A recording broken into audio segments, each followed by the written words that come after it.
Hello and welcome to today's edition of HughesRound. It is Friday the 8th of January 2021. I was just watching a video of me, can't find me tea. I was just watching a video of myself that I shot back in a few days after Trump won the election in 2016. It's called Everyone is an Effing C. And oh my God, I don't think I've ever gone for 5 minutes. I've never said so many swear words in 5 minutes before. It's all quite impressive. But what's interesting is I stand by every word that I said in that video. I was about to try and find the link to put on here, but I'm already late enough because it's obviously 8 minutes past 1. Sorry. But yeah, that's me, by the way. That's just me faffing around. I've got no excuse today.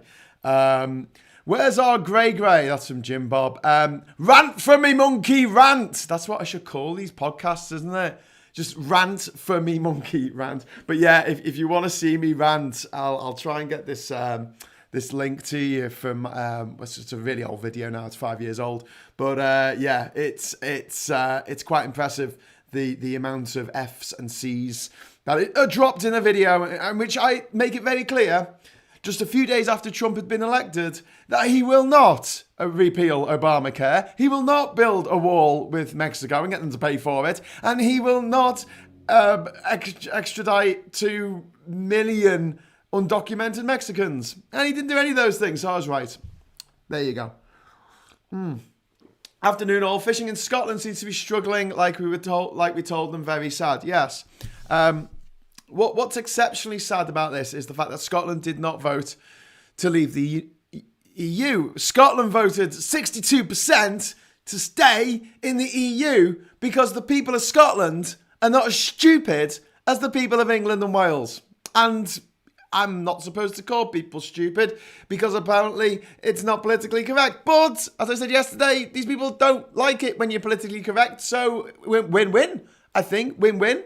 Interesting debate going on one of the Facebook channels that I follow, where it was saying, why is Twitter and Facebook, these private corporations, how can they stop people from writing things on their platform?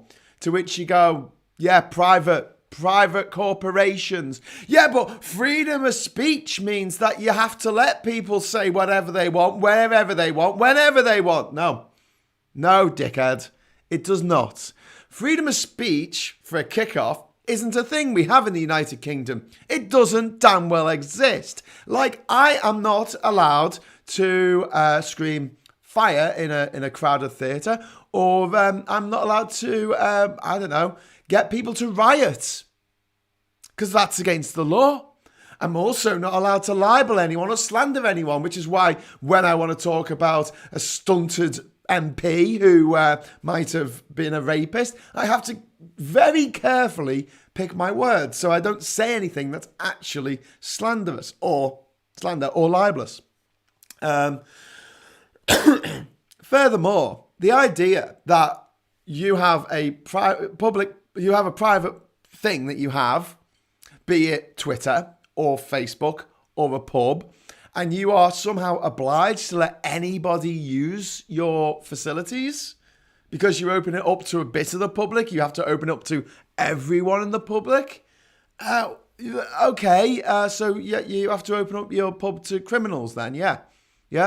Just let them have day release from prison. They go straight to your pub and you just trust them not to stab anyone in the head. Great.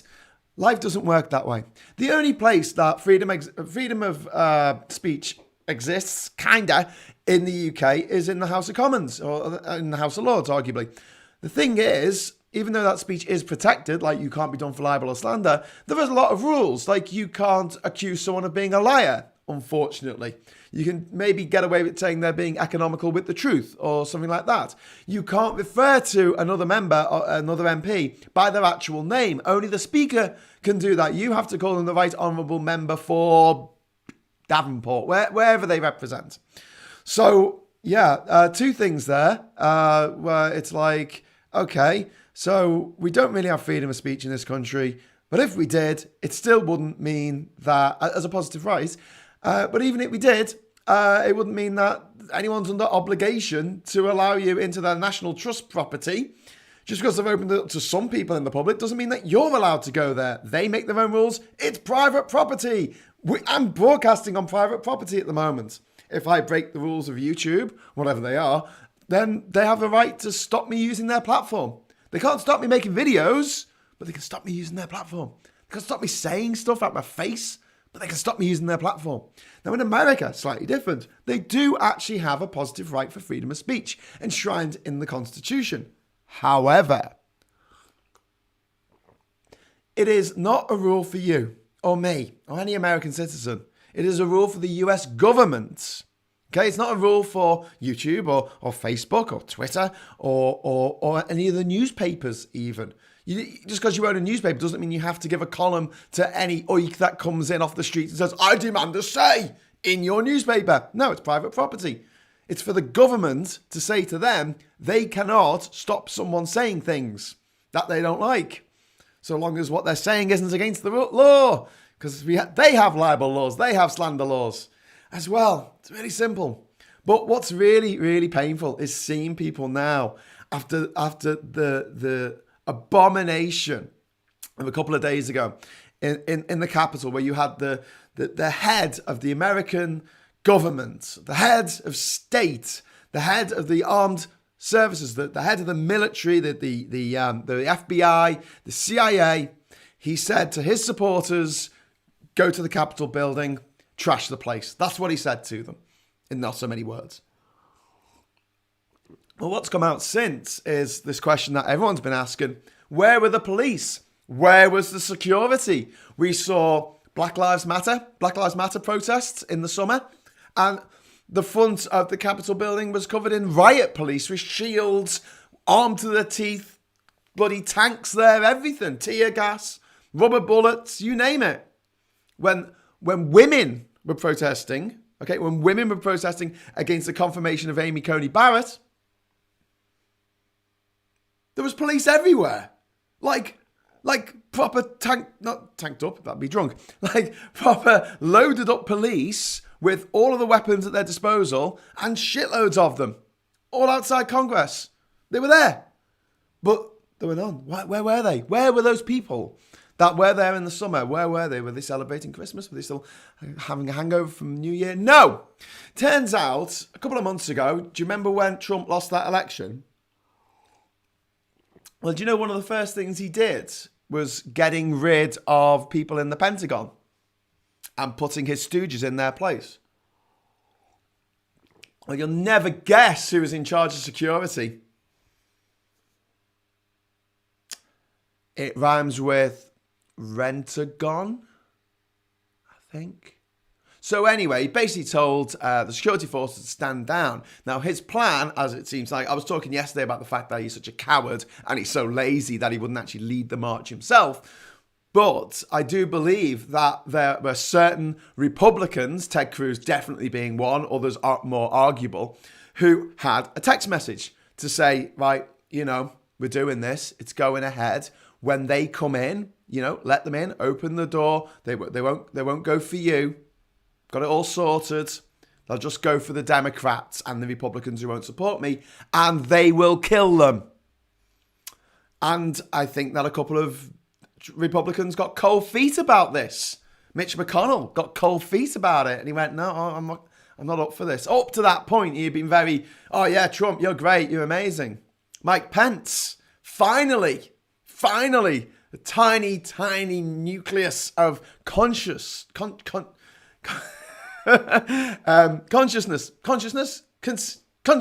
Oh, for fuck's sake! The tiny bit of morality that he has. He decided to actually say no, that this is a free and fair election. I'm going to say that we should have a peaceful transition. If they hadn't done that, I guarantee, this would have been a coup. It would have been a coup supported by the majority leader of the Senate and by the vice president when everyone was in the Senate together. Not the Senate, the Capitol building together. And it would have been a lot like when Cersei blew up the Sept in Game of Thrones. Do you see what she... And Trump could have stood there, down the road, drinking his wine, going, yeah, this is great, sniffing his cocaine, whatever he does. Apparently, Trump is calling for Pence to be executed on Parler, says Attila. Jesus Christ. Can we all get onto Parler, by the way, and just pile on people and call them horrible names? Because no one can stop us, because it's free speech, you know. Yeah. 12 midnight, Australia. Okay. Good day. Hi, Graham, says Diane. Hi, Diane. Eddie Ben's leavers are starting to have the same look in their faces that Mr. Creosote had after he exploded in Meaning of Life. Yeah, I'll come on to this. So, the Scottish fishing thing is one thing. There's a great video that's been put up of some Scottish fishermen. Can't sell anything to the EU. It's been a week now. He's going to have to get rid of all of his stuff. It costs a lot of money to run a boat. Costs loads of money to employ people to catch the fish and then bring it to market. And it's got all the way to Calais or wherever it was going. Whichever exit of the UK it was taking. And it's stuck there. And this stuff is going off and it's dying, it's rotting.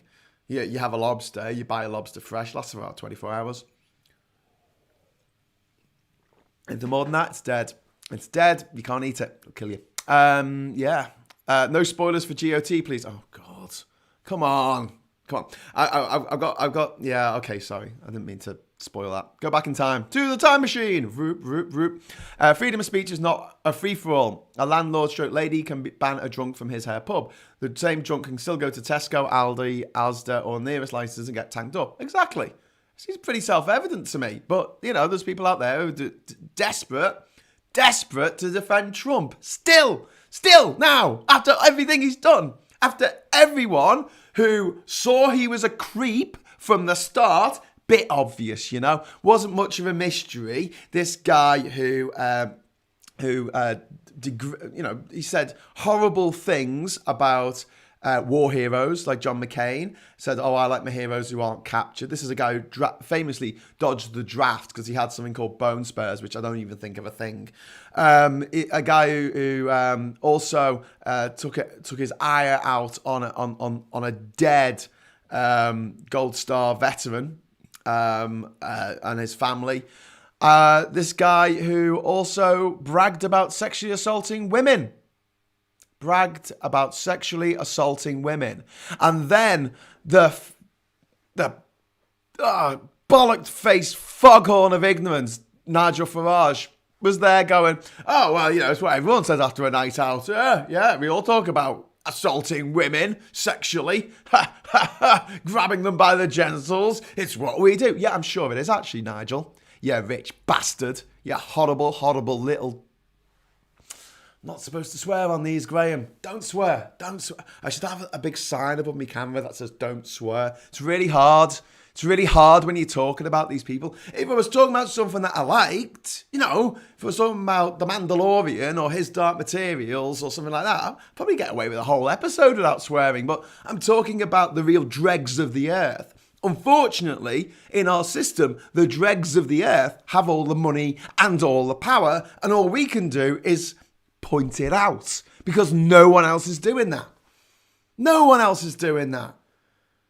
That's disgraceful. The amount of people in the public eye, the newspapers, the media in general, and there's so many people on the other side, you know, waving the banners for ignorance, stupidity, for waving the banners for intolerance and racism and sexism, homophobia, transphobia.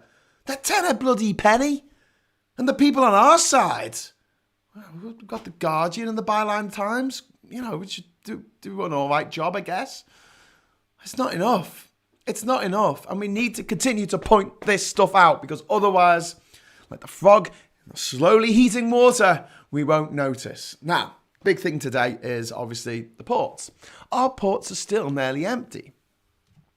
And now big retailers like Marks and Spencer's are saying, we're a bit worried about this. Bit late now, Marks and Spencer's. Davian wants to buy me a thesaurus. Probably a good idea. As it's my birthday today, I'm going to burn an effigy of Trump in the garden. Yeah, that sounds good. Nigel Farage, a dried up, barking, croaking, nicotine-stained man frog. He is just horrific.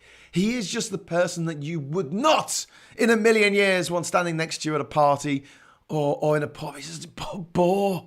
He's just horrible. And he's an antiquated piece of shit from another generation, another time, where he feels it was all right to be a Nazi, where it was all right to be a fascist.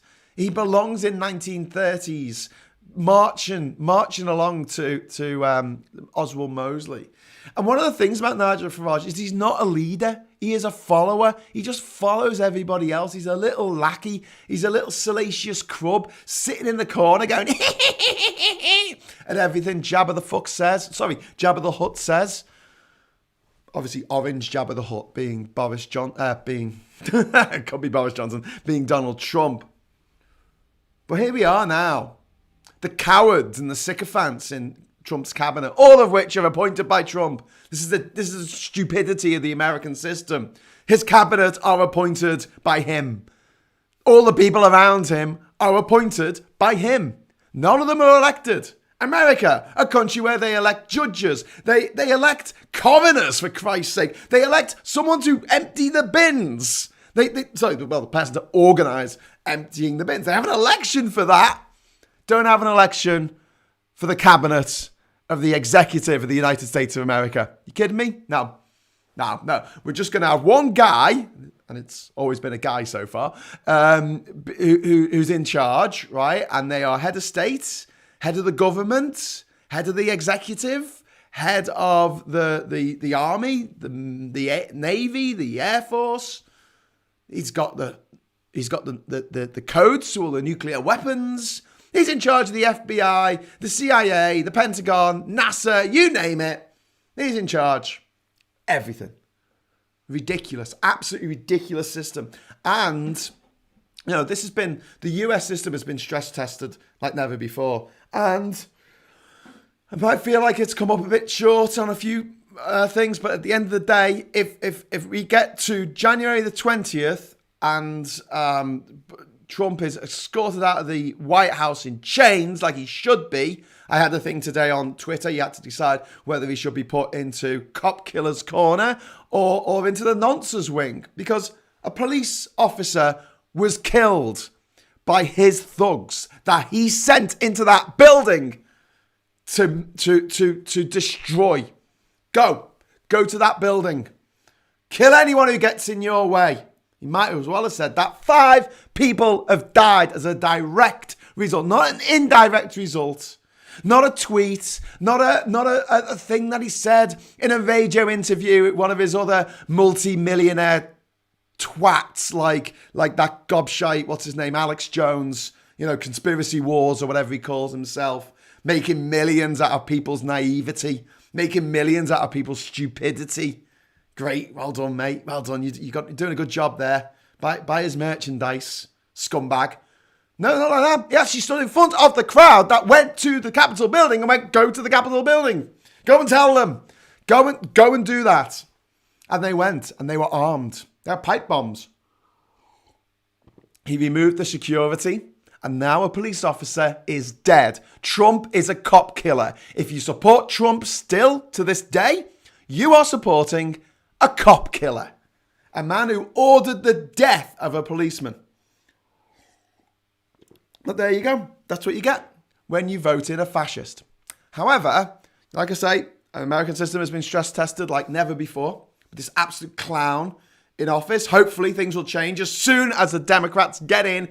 Statehood for DC, statehood for Puerto Rico. Both of them are screaming for statehood. Puerto Rico had a referendum back in 2016 to say it wanted statehood. Give them statehood. That's 4 more senators for the Democrats. Screw them. Split California into 6. Go on. It's a massive state. It's got 40 million people in it. It's too big. Split it into 6. That's another 12 senators that you can have. And then what you want to do, put in another few people into the Supreme Court. Yeah, because you can. Get rid of the filibuster rule and then bring in a rule saying they can't put any more people on the Supreme Court. So when the other lot get in, they can't change it to make more. You see, you save yourself. You've got 2 years to do this, Democrats. You've got 2 years to do it. Judicial reform, statehood for DC and Puerto Rico, and most importantly, to get started, end the Senate filibuster. There was a filibuster in the House of Representatives, but they got rid of it. They got rid of the filibuster rule because nothing was getting done, but it stayed in the Senate, and they expected people to be reasonable about it. But the use of filibuster, since it has gone from actually someone having to stand up for 24 hours, like in Mr. Smith Goes to Washington, and just talk and talk and talk and talk until the time runs out for the debate, so that no one can vote because the time's run out. They just threaten to do it now. They just threaten to do it. Plot it on a chart. Filibusters throughout the years. It's like hardly any, hardly any, hardly any. Last 20 years, woof, through the absolute roof. Get rid of that stupid rule. Because what happens is, if you want to bust a filibuster, you need a 2/3 majority. So you need 66 senators, which is 16 more than the Democrats have. So essentially, the Republicans can just say, we're going to filibuster this, and the Democrats go, we don't want you to do that. And you say, well, let's have a vote on it. It's 50-50 because that's how the Senate is split. And the minority party that less people voted for, right, they get to decide what goes through the Senate and what actually gets signed off as a law to be sent to the president. By the way, the president can then veto the law. Whatever goes through to the president, they can just put it in their pocket. This is supposed to be checks and balances. It's ridiculous. It just means nothing ever gets done. And while I would prefer it not to be a two-party system, it is. But then to have a two-party system that's absolutely ineffectual in doing anything, which is why if you look at Obama's term in office, 8 years. The first 2 years, he got quite a lot of stuff through. The last 6 years of his presidency, the last 75% of the time he was president, he didn't really do very much because he couldn't. Everything, gun reform, education reform, health reform, going beyond Obamacare, making it stronger, social security, shoring up America's defenses, shoring up America's bloody crumbling infrastructure, for Christ's sake. Oh, veto. No, we're going to filibuster it. It's not going to happen. It's not going to happen. Not many Trump supporters watching this stream, I'm afraid. Yes, Conservator, you're absolutely right. And it's one of those things like if it's kind of like a reverse. I was going to say Karl Marx there, Groucho Marx, where he said, "I wouldn't want to be a part of any club that would have me as a member." I'm kind of feeling like I don't want to do a live stream that would ever be listened to and agreed with by a Trump supporter. But there you go. Marcus Rashford said the EU forced countries to put a cap on their spending. No, it didn't, Marcus. You misunderstand what state support is all about.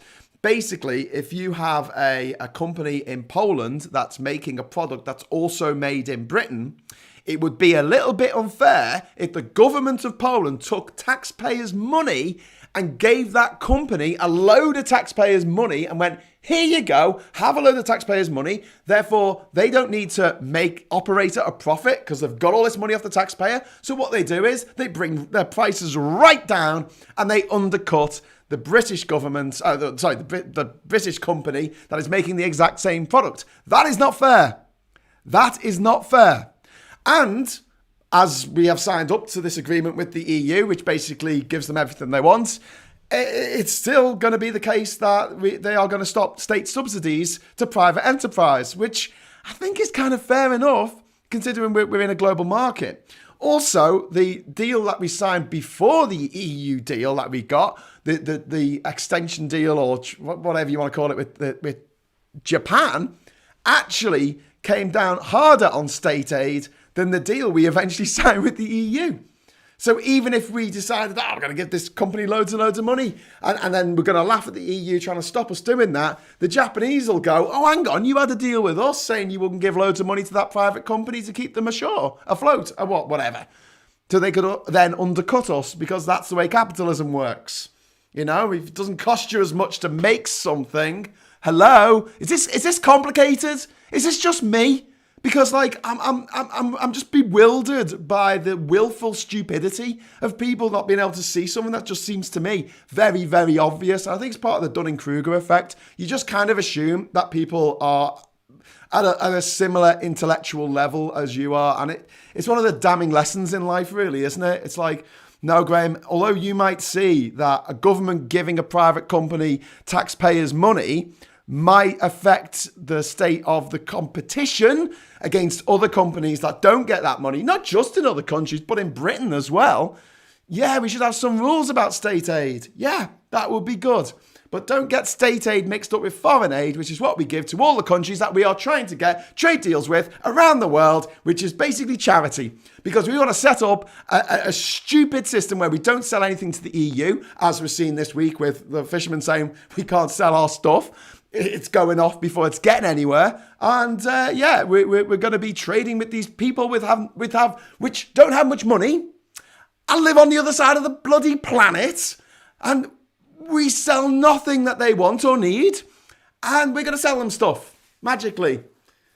The people that we give charity to, they're going to be our main customers going forward. Rest of the world, yeah, there's 200 countries in the world, and the majority of them are developing.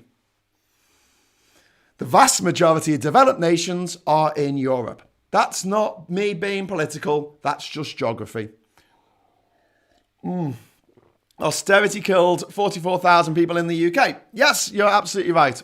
Greece cooking the books for years. Last recession found them out. If Greece were out the EU, they'd have a currency collapse as well as an economic collapse. Yes, Greece lent very heavily on the EU to help them out, and the EU did. And now Greece's economy, I mean, obviously COVID accepted, but Greece's economy was back on the road to recovery as a result of their friends from around Europe chipping in to help them out, even though, and let's be very clear about this, it was Greece's cock-up. It wasn't the EU's cock-up, it was Greece's cock-up because they were spending more money than they were getting in. So, got some. But this is to a Brexiteer. This is the way you do business, isn't it? Because we buy more stuff from France than we sell to France, then we're winning. So go on, start a business. Go to the bank manager. You can't see bank managers these days, but call a bank manager up on the phone and say, listen, I'd like a loan to start a business. £50,000 loan, please. What's the business? Well, I thought I could buy loads of things from France. Okay? And then you're going to sell? No. But how are you going to make any money if you're just buying things? Because they need me more than I need them. That'll show them. The bank manager will go, if it's charitable, they'll say, I think you should get the mental help you need. If not, they'll just put the phone down. They just put the phone down on you and say, whatever, love. Greek Democratic was handed over to the banks. Yep. Countries have to spend more money than they bring in. Countries aren't businesses. People over profit. Yeah, okay. So countries have obviously high rates of loaning. They loan money, and we call it the budget deficit, don't we? Where we loan money from other countries. People see this as a huge problem because they go, oh, God, the public deficit is terrible. And it's something that you hardly ever hear about when the Conservatives are in power. Right, our deficit at the moment is over £2 trillion, by the way. But when Labour are in power, it's like, oh my God, look at the deficit, look at the deficit. The same thing happens in America. The deficit under Trump has gone through the roof. Yet no one hardly mentions it. I've not seen anyone, even on CNN, talking about the budget deficit in America or the trade deficit in America. No one's talking about it. Because when the Conservatives are doing it, it's obviously responsible. It's responsible lending. Like when you lend money to buy a house and you live in the house and you pay the mortgage back because you can afford the mortgage repayments. That's responsible lending. But what the Democrats do and what Labour do, that's irresponsible. That's irresponsible lending. But no, the point is that if you have X amount of money and then in a given year you spend 150% of that, you're going to run into trouble. Okay, so reform the tax laws. Make sure you get these companies that are trading in the United Kingdom, like Starbucks, to pay their fair share of tax. Say to Google, pay your tax. Oh, don't want to. Okay, no Google in Britain then. No, fine. 66 million less people will use your service. Unplug it. Facebook, Twitter, whoever else doesn't want to pay tax. Fine, don't want to pay tax, don't trade in our nation. And we could do that. But, it's like Germany. No one stopped them declaring Scientology as a cult. Because it is. There is honour in accepting defeat. Yeah, but at the same time, there's kind of like a war when things end. And then there's democracy, which is the opposite of war, where things never end. Because you lose an election, in 4 years' time, you can stand again. Democracy, it's great, isn't it? Not one fixed point in time, but a series of events over time, leading, hopefully, to a more tolerant, enlightened, caring, giving nation. Unfortunately, Britain has turned around and thought, the Corbynites thought that where am I up to? 37 minutes in. The Corbynites thought that the 1970s were great. Literally, I saw tweets and Facebook posts going on about how great the 70s were. The 70s, the winter of discontent. Everything was orange and brown. They put raisins in the curry. What? Britain went on its knees to the IMF in 1976 to beg for the biggest loan, the biggest loan in human history at that time. Biggest loan in human history. That's how good Britain was doing in the 70s. Tories will go, oh, the 50s. The 50s were great. I love the 50s. You know why they loved the 50s? Because you could still hang people. You could still discriminate against black people openly. And you could put gay people in jail. That made them very happy. Now they're all losing their freaking minds because a Cadbury's cream egg has two men kissing on the advert. Great. I'm glad it upsets them. That keeps me going. Already running low on fresh fruit and veg as well as meat. Is Brexit biting already? Yes. My partner went to the supermarket yesterday and she said that the fruit and veg that was there was of lower quality than we are used to. Better start getting used to it, peeps. I've got my stockpile, so that should keep us going for a few months. But God knows how long this shit is going to go on for. John Barleycorn says the 1970s were shit. Yeah. They really, really were. There were 3 channels on the television, and what was going to be on them was a state secret. What? Dude, you and me had the same argument. You guys should accept the democratic will of your fellow citizens, then help shape the future of our country instead of leaving it to the Tories. Excuse me, I didn't leave it to the Tories. I marched against the flagship Conservative policy of a hard Brexit on, 14 separate occasions. I organised march against the flagship Tory policy of a hard Brexit. They never offered staying in the single market. They never offered staying in the customs union. It was just a Tory Brexit. And who else supported that Tory privately educated Brexit of the privately educated Farage, privately educated Aaron Banks, privately educated Richard Tice, privately educated Boris Johnson, privately educated Michael Gove. I could go on. Pretty much every single Brexiteer in the public eye, right, from Boris Johnson to Lawrence Fox, privately educated. They were supported in their endeavour by Jeremy Corbyn, who was also privately educated, and his yes men that he had around him, or his, I don't know, they were yes men or men telling him what to think, like Seamus Milne, privately educated. Andrew Murray is part of the goddamn aristocracy. And yet he moves from the Revolutionary Communist Party, which I think Claire Fox used to be part of. He moved from there to Labour in 2015, after Jeremy Corbyn became leader. They were all in it together, all of the privately educated clique that run this country, that run the Green Party, that run the Lib Dems, that run Labour, that run the Tories, that run all the newspapers, that run the police, that run the religion of the country. Because obviously the Archbishop of Canterbury is an old Etonian. They run everything. And yet we've got people saying, oh, you should have supported us. I did. You didn't support us. 1 million activists going out on the street. 1 million activists, 3 separate occasions, going out willing to be an activist, not just a voter, an activist. And we were told we weren't welcome. We were told not to join Labour marches. They didn't want to see a single EU flag. That's what they told me to my face. So no. I'm sorry, but the accepting the will of the people. Don't parrot this Daily Mail crap at me. The will of the people, really? The Tory lies, the £350 million on the bus. The fact that it is going to lead to the economic collapse of my nation. The country in which my friends and family live. I'm just supposed to accept this? The fact that the Tories didn't have an inquiry into Russian meddling They didn't even look into it. And there were no calls for one. No calls for an independent inquiry from the left. Silence.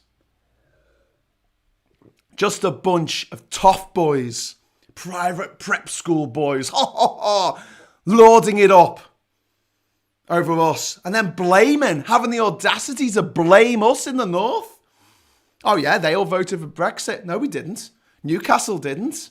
Durham City didn't. Leeds didn't. Manchester didn't. Liverpool didn't. They all voted majority Remain. I'll have you know. Loads more people in the south voted for Brexit than people in the north. That's just a fact. And we get told that Brexit was the reason why Labour lost so many votes, 2.5 million votes in the last election. It really, really wasn't. And do you know what, Labour? If you're looking for Brexit votes that aren't going to the Conservatives and aren't going to the Brexit Party and aren't going to UKIP, I'm just a little bit concerned that the people who are left that aren't in those parties aren't necessarily the nicest people. Because why would anyone vote for a stupid, racist policy like the Tory Brexit if they weren't a bit stupid and racist themselves? There, I've said it, because you know it's true. I marched and many like me could not vote. Yeah, 3.5 million EU citizens living in the UK denied a vote. No taxation without representation? Wasn't that what they were saying during the American Revolution? Ooh, what, 230 odd years ago? Yeah, great.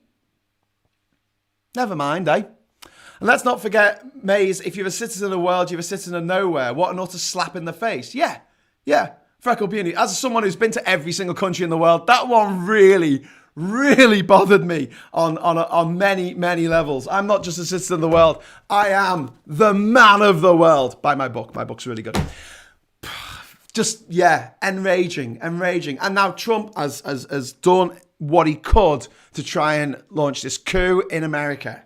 And the cowards and the sycophants are still hiding in the corner. Oh, I don't really want to say anything too strong because, I don't want to slag him off too much. We will never do that to a foreign dictator, to Saddam Hussein or Idi Amin or General Gaddafi. Imagine the newspapers going, oh, well, you got to make excuses for General Gaddafi because, he just says what he thinks, say. That's really great. He shoots from the hip. It's like a breath of fresh air. He's got a little green book. Yay, Colonel Gaddafi. You'd never get that.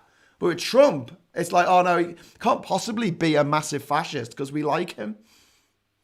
It tells you a lot about yourself, I think, if the people on your team are Donald Trump and Dominic Cummings and Boris Johnson and Michael Gove, Priti Patel, a woman, right, a Home Secretary who wants to take innocent children who are fleeing war and put them on an island in the middle of the Atlantic. A rock in the middle of the Atlantic to treat children, innocent children, fleeing war, fleeing death. She wants to do worse to them than we do to convicted paedophiles, than we do to convicted murderers of children. And that's where we are. This is a woman who wants to bring back the death penalty. I don't want her on my team. I don't want anything to do with her. I don't want anything to do with anyone in the Tory cabinet right now. Anything. They are not on my team. I don't want anything to do with all the neo-Nazis in this country, all of whom voted for Brexit. You can say not everyone who voted for Brexit is a Nazi, but you sure as shit can say every Nazi voted for Brexit. That's just a fact. 3 people in the country where white aren't a majority voted to leave. People in the 3 places in the country where white people aren't a majority voted to leave. What? Marcus? I don't think it's actually Marcus Rashford, the Manchester United player who's actually on here. But excuse me, what? The fact is that the people who voted to leave were lied to massively. But the point is that not every one of them was racist, necessarily, but all the racists voted to leave. It's as simple as that. And so you can go, oh, well, look at the demographics. These people voted for this, and they're from a BAME background. And it's like, what? You're talking about individuals? All the people at the top, all the billionaires and millionaires who made this happen, who foisted Brexit on the nation, who forced it on Scotland and Northern Ireland, both of whom voted against it. All of them, to a man or woman, are the vilest human beings you could possibly imagine. Why would you want to be part of any endeavour or enterprise they come up with? And don't forget, here's the funny bit about the whole EU referendum thing. If it had been a legally binding referendum, there would have had to be an inquiry into the fact that Vote Leave broke the law, Believe broke the law, Leave.eu broke the law. But it was an advisory referendum. It was advisory, which gets them out of everything. We didn't have to tell the truth. It was advisory. No, we might have said we weren't going to lead the single market and the customs union beforehand, but we can afterwards because it was just advisory. And they're so proud of themselves and so full of themselves when we say, right, we know what the deal is now. Can we have a vote on the deal? The trade reduction deal that we have signed. Can we have a vote on that now? You can read it and go, that's a bit crap, isn't it? But there's nothing you can do about it. And all they want us to do, and all Marcus here wants us to do, is shut up. We're not going to shut up, Marcus. Sorry, mate. We're here to stay, and we want to rejoin the EU. Scotland's going to rejoin the EU in the next 5 years because it'll be an independent nation, and it'll be able to do so. Northern Ireland's going to rejoin with the Republic of Ireland in the next 5 years because it's going to trigger a border poll. The fact that they're still in the customs union and the single market, the fact that there's a border now down the Irish Sea, despite what the scumbag, jellyfish, spineless scumbag Tories say, yeah, that doesn't matter. It doesn't matter. They're going to vote and they're going to leave. It's going to be England and Wales or Wangland left. That's it. That is it. Wangland for eternity. Well, until Wales gets with the programme. That's it. And the United Kingdom. Make ourselves the least competitive advanced economy in the world. Bankrupt hundreds, maybe thousands of British businesses. Leave millions jobless. How anyone on the left can support this Tory shite is just beyond me. It's Tory, public school, rich, aristocratic, billionaire shite. And then people are like, oh, but I read in the Mail it was the will. Did you read it in the Sun? Did you read it in the Sun newspaper? Do you know what? Whatever the Sun says in the Sun Says column in the Sun, I do the opposite. Because it's the Sun. I don't want them on my team. I don't want anything to do with them. When it comes to politics, they say vote Conservative. I will not vote Conservative. They told me to vote Liberal Democrats. I will vote anyone but Liberal Democrats. I hope they never tell me to vote Labour, because I will not vote Labour if the Sun tell me to. I hate these people. I hate the people who make it. I kind of hate the people who read it. I don't want them on my side.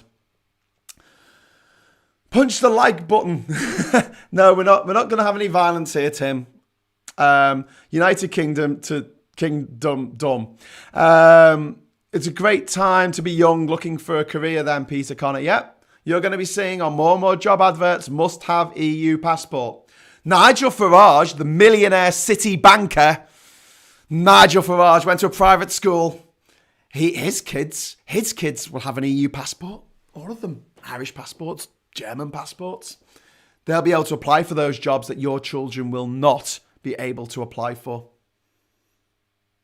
They'll be able to have the workers' rights that the EU has won for us. The rest of us won't. The rest of our cities, do you think we're going to get money off the government? £2.1 billion was given to Liverpool for the Objective One funding from the EU. It got Liverpool back on its feet. This was a city that was left by the Tories to rot. Managed decline, they called it. Managed decline. Half the population left. Liverpool had a population of nearly 1 million in the 60s. Nearly 1 million. And now it's 450,000. People just left. Why? Because industry went. Because the jobs went. And where was the government to help us? Nowhere to be found.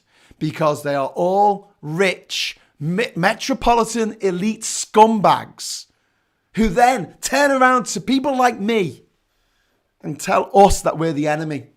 And tell us that we're the metropolitan elites. We're trying to steal everyone else's cookies. Give them to refugees. These same people. Imagine going to a private school and playing wank on the crack or whatever they do in those places. Learn to be a sociopath. Learn to have mental health problems for the rest of your life. Yeah, great. And then you go out during a pandemic to go on a boat in the Channel with a loudhailer to shout at refugees fleeing war. That's where we are. And I don't want Nigel Farage on my team. I don't want the Sun on my team. I don't want Michael Gove on my team. I don't want Priti Patel on my team. I don't want Dominic Raab on my team. And I do not want Boris Johnson on my team. If they're saying something, I'm doing the opposite. It's as simple as that. One day we're going to have a government like Clement Attlee's going to rebuild this country for the working class. You keep putting your hopes in the neoliberal EU. Oh yeah, Clement Attlee. Great, yeah. He rebuilt the nation. He brought in the NHS. He did bring in more support for workers. Brilliant. That was really good. He also oversaw the secret development of the nuclear bomb. So, you know, when you think of Trident and you think, oh, well, that costs £110 billion a year. That could be spent on education and, you know, hospitals and infrastructure and social care. Yeah, that whole thing was started by Clement Attlee. So, you know, you got to take the rough with the smooth. But this idea that some Labour government of posh, privileged, rich kids has got to come in and suddenly change everything. Jeremy Corbyn had a blank slate, didn't he, in 2019? He could have written anything he wanted in his manifesto. Where was universal basic income? Marcus, where was it? Hey, where was it, lad? Come on, tell us where it was. Where was voting reform so the Tories don't win with 43% of the vote? Where was that? I must have missed it. Where was rejoining our friends in the European Union? The European Union, which is home to some of the most socially democratic countries in the world.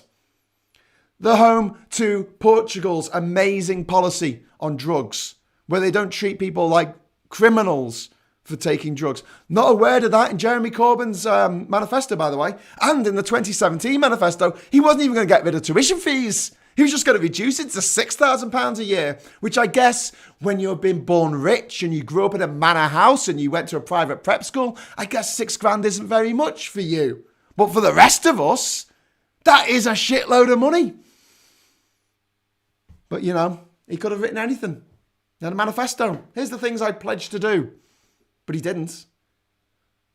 And we're moving away from the EU, the country, the super national entity that has guaranteed environmental protection. It's cleaned up our beaches. It's given workers' rights across the board. Leveled up entire nations. And yet they're the bad guy because the Mail says they're bad. The neoliberals, the home of Denmark, the home of Finland's education system. Yeah, right.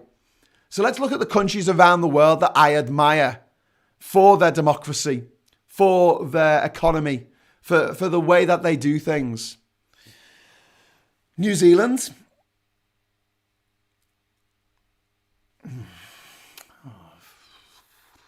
South Korea. Oh no, because they, Samsung make loads of weapons and tanks and things.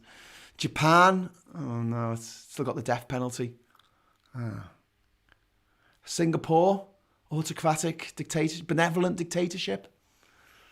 Yeah, not great. Okay, I'm all out. Well, there you go. So that's it. Yes, and the best way to have a stay in steering the EU, if you don't like it, its direction, rather than say no is now. Well, yeah, obviously it's better to be inside the tent pissing out than outside the tent pissing in. But, you know, nuances like that are lost on a lot of people. They've been told for 30 years that the EU is their enemy. The EU. Not the Tories who have been driving this country into the dirt. Not the 4 billionaires that own 62% of Britain's media. 4 billionaires own fucking 62% of our media. And we're talking about how neoliberal the EU is.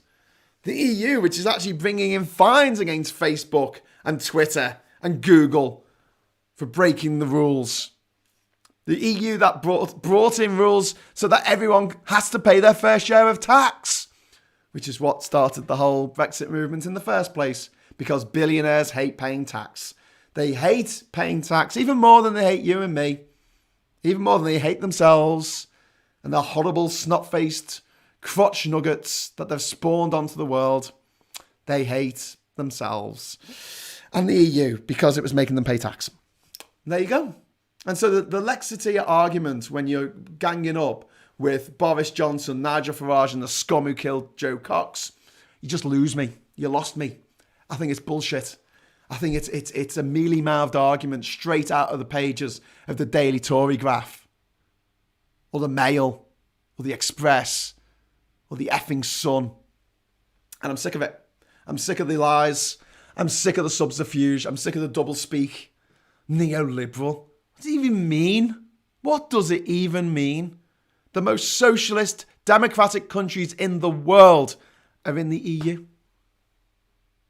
That's no coincidence. Because the EU was set up to help its members. Oh, but it's a protectionist club. Well, how come it's got 749 trade deals with other places around the world? How come it's got an anything but arms deal with some of the poorest countries in the world, with 40 of the 54 countries of Africa? Free trade. Anything but arms. Wow. Has America got that? As if. Exactly. Globalist is far near Alex Jones's cult in QAnon, which is basically springtime for Hitler. Yes, HK, you're right.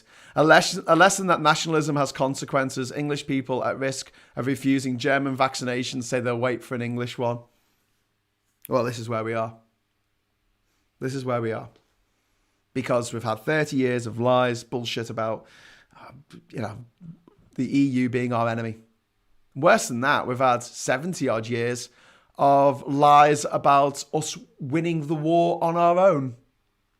On our own. On our own. Which is one of the most filthy lies that the other side try and put on us.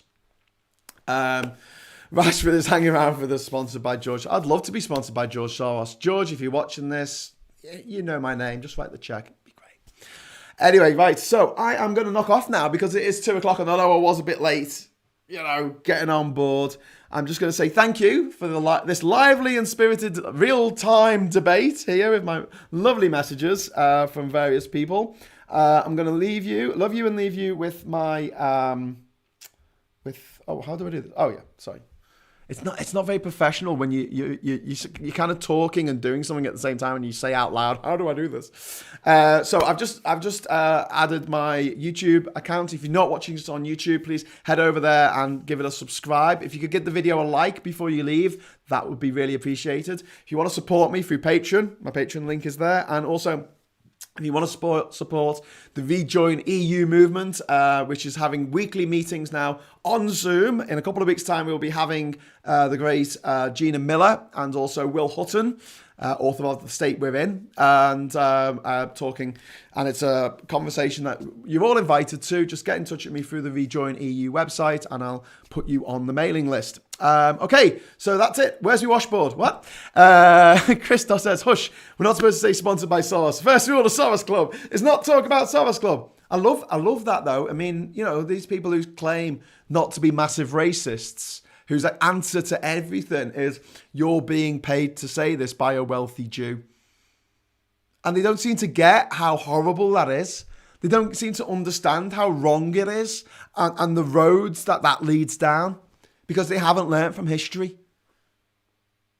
But, you're talking about people who haven't even seemed to learn from reality. So history seems a bit of a leap. Right, so I'll see you all it's Friday! Woo! Yay, let's get drunk. I will be back on Sunday at 10 o'clock for my weekly Hughes at 10. Well, I'll be giving a big roundup of the affairs of the week. It might go on longer than an hour because we've got a lot to talk about. But yeah, if anything crazy happens before then, I might just do an episode tomorrow, but it's unlikely. 10 o'clock Sunday, meet me back here on either YouTube, Facebook, Twitter, or Twitch. Take your pick, name your poison, and I'll be there for you. Until next time, hello, good evening, welcome.